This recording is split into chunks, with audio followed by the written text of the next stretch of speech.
On May 14th, 1887, in southeastern Montana, a young woman in a wedding dress dragged herself along the banks of the Colorado River. Bloody footprints led to the sandy shore, where a farmer's rifle went off. But this is not what it seems. The reality is far more shocking. Today we tell a story that changed the fate of an entire town and proved that in the Wild West, nothing is as it appears at first glance. The sun had not yet risen in its full glory on that spring morning in the small town of Billings Creek when Martha Elizabeth Thornton looked at herself in the mirror for the last time as a bride. The white lace dress perfectly embraced her slender figure. Her mother's pearls sparkled around her neck. Everything was as a girl could dream of her wedding, but Martha's heart was not beating rapidly from happiness.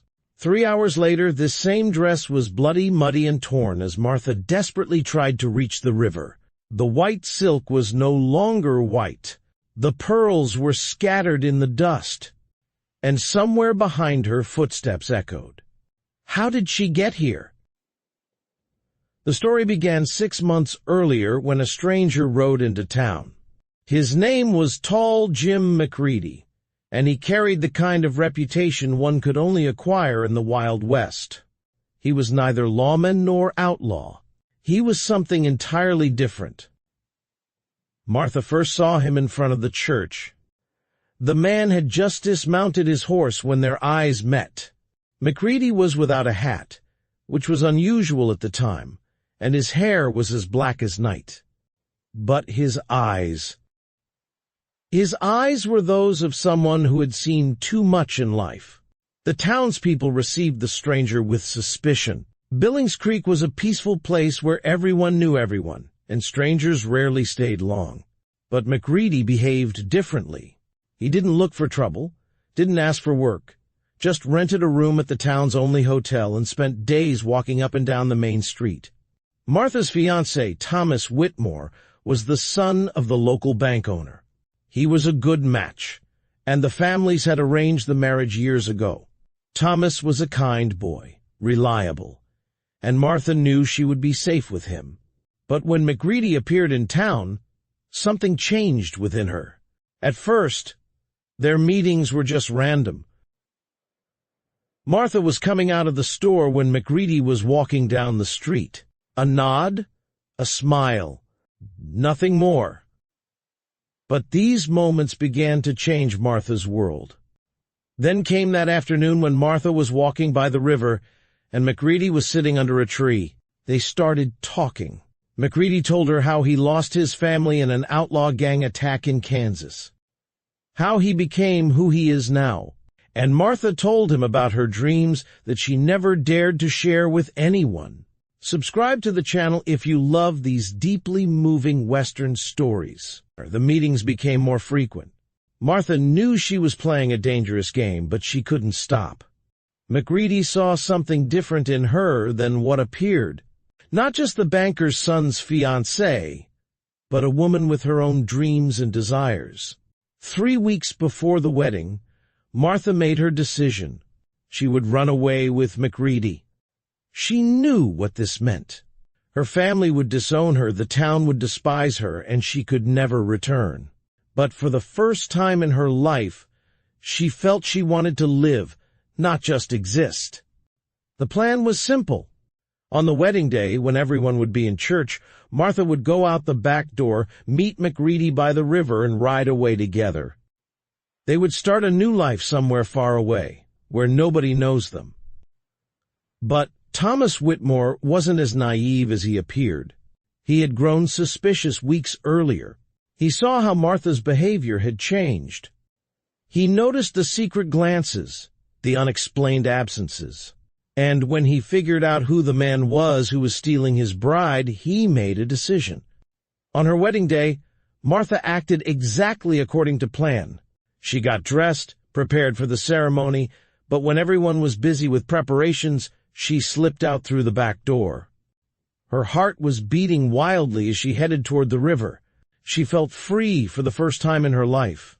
But when she arrived at the agreed place, McCready wasn't there. Instead, Thomas Whitmore was waiting for her, with 3 armed men beside him.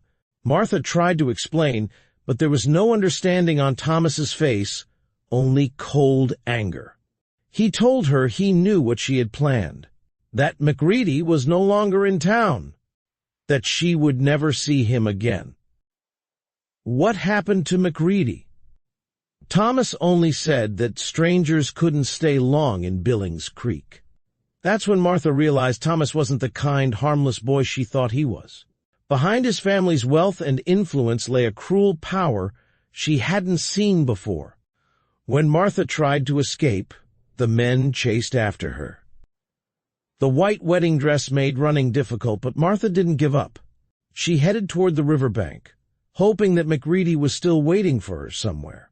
Stumbling on the sandy shore, tangled in the hem of her dress, she ran when she heard footsteps behind her.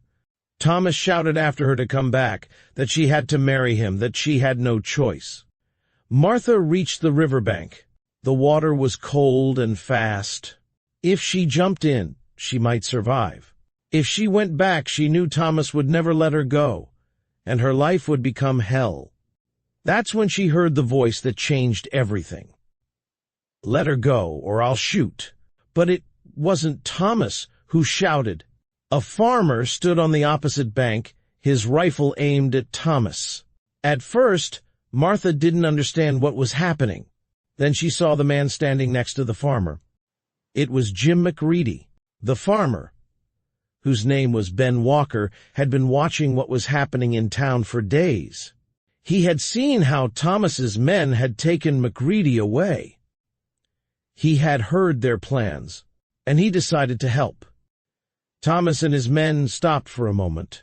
3 armed men stood opposite them, 2 on the far bank and a wide river between them. But Thomas refused to give up. He shouted at the farm that this wasn't their business, that Martha was his fiancée, and he had the right to take her home. Walker's response was simple: no one can be forced into marriage. Martha stood in the middle of the river, knee-deep in water, and had to make a decision. Either return to the bank to Thomas or cross over to McReady. She knew that whichever decision she made would define her entire life. The water was cold, but Martha started toward the opposite bank. Each step became harder. The wedding dress grew heavy with water. The river's current pulled her down. But Martha didn't stop. Thomas raged on the bank. He ordered his men to shoot, but they hesitated. Shooting a woman, even a runaway bride, would have been going too far. Martha reached the opposite bank. McReady took her in his arms while Walker kept aiming with his rifle. Thomas was still shouting, threatening, but he knew he had lost. But the story didn't end here. The next day, Thomas's men attacked Walker's farm. The farmer and McReady fought together against them, but they were outnumbered. Walker lost his life in the fight. McReady was severely wounded. That's when Martha decided they wouldn't run anymore. They returned to town, not to hide, but to face what had happened. The townspeople slowly learned the truth. The Thomas Whitmore family had been blackmailing and threatening those who wouldn't submit to them for years. Farmer Walker wasn't the first to lose his life for standing up to them.